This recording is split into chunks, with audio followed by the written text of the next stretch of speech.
Na aula de hoje, vamos falar sobre o ensaio de carga do transformador monofásico. Nós já fizemos o ensaio de curto-circuito e o ensaio a vazio. Os objetivos do ensaio são determinar, em função da variação da carga, o rendimento, as perdas e o fator de potência do transformador. Lembrando que o nosso transformador é um transformador monofásico com frequência de operação de 60 Hz, potência aparente de 1000 VA, terminal de alta tensão é 220 volts, o terminal de baixa tensão é 110 volts. Com a potência aparente, nós conseguimos calcular a corrente nominal do primário e do secundário, que será igual a 4,55 amperes para o primário e 9,09 amperes para o secundário. E a relação de transformação é 2. O procedimento é alimentar o primário de modo que a tensão nos terminais sobre a carga seja sempre constante. A gente aumenta a carga, a corrente aqui deve aumentar, de modo a não ultrapassar 1,25 vezes a corrente nominal dos enrolamentos. É admissível uma sobrecarga de 25% para os enrolamentos do transformador. Então a gente vai colocar aqui no primário 220 volts, e a gente vai medir aqui no secundário uma tensão, quando a gente colocar a carga, que será um pouquinho abaixo de 110. Porém, a gente vai regular essa tensão para a tensão nominal sobre a carga, 110 volts, conforme a gente aumenta a carga. Então, a gente sempre tem que ficar atento a regular essa tensão aqui na saída para 110 volts. A tensão aqui no primário será superior a 220 volts. A gente vai medir as tensões e as correntes no primário e no secundário e a potência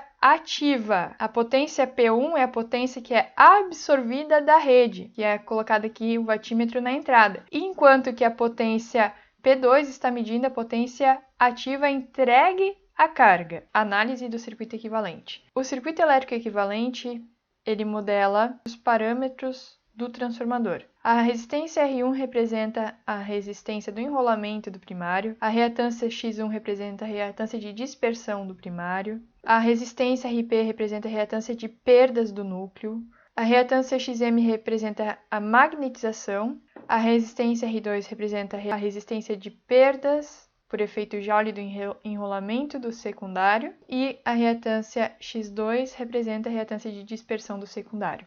A gente vai alimentar o primário, vai medir a tensão, a corrente e a potência de entrada e vai medir a potência de saída, a corrente de saída e a tensão sobre a carga. O objetivo é manter a tensão sobre a carga constante e aumentar a carga, ou seja, vamos colocar aqui, por exemplo, resistências em paralelo na saída de forma a aumentar a corrente do secundário, mantendo a tensão constante. A tendência é que, conforme eu aumente a carga, a queda de tensão nos enrolamentos também vai aumentar, fazendo com que a tensão no secundário diminua. Por esse motivo, para cada carga, eu tenho que fazer um ajuste da tensão do primário, ou seja, eu vou aumentar um pouquinho essa tensão do primário para manter a tensão no secundário em 110 volts, lembrando dos nossos dados de placa. Valores medidos, então. Percebam que eu vou aumentar aqui em até 25%, ou seja, a corrente do primário chegou a 5,7 amperes, sendo que o valor da corrente nominal era de 4,55 amperes. A tensão no primário chega a 232 volts. A potência medida aqui, 1301, ou seja, a potência de entrada. A corrente no secundário, ou seja, sobre a carga de 10,94 amperes, a tensão sobre a carga de aproximadamente 110 e a potência na carga de 1203. Lembrando que a carga que a gente utilizou é uma carga resistiva, por exemplo, uma lâmpada incandescente. Posso calcular a potência aparente fazendo tensão do primário vezes a corrente do primário, módulo. O módulo da potência aparente aqui para situação de maior carga de 1322 volt-ampere. Nessa condição, o fator de potência chega a 0,98. Lembrando que o fator de potência aqui ele aumenta conforme o aumento da carga, e eu me aproximo do valor do fator de potência do ensaio de curto-circuito, enquanto que para cargas baixas eu me aproximo do fator de potência do ensaio a vazio. Fator de potência é a potência ativa dividido pela potência aparente. No secundário, potência aparente é o valor da tensão sobre a carga vezes a corrente da carga.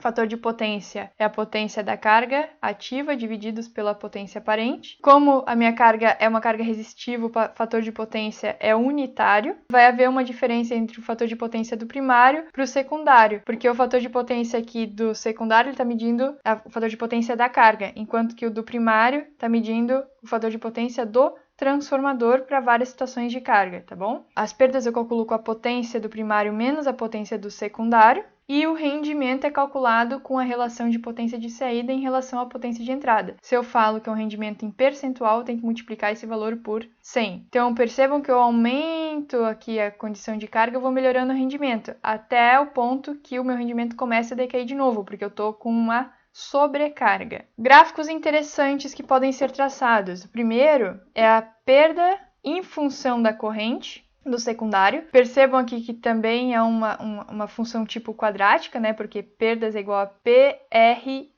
ao quadrado. E essas perdas aqui estão representando tanto as perdas nos enrolamentos quanto as perdas no núcleo. Quando eu me aproximo da corrente I2 igual a zero, vai dar exatamente o valor da minha perda a vazio, que era de aproximadamente 31 watts para esse transformador. Rendimento, ele é baixo para uma situação de carga pequena e ele melhora quando eu me aproximo da carga nominal, mas se eu ultrapasso o valor da carga nominal, percebam que o rendimento também começa a cair. Obrigada, pessoal!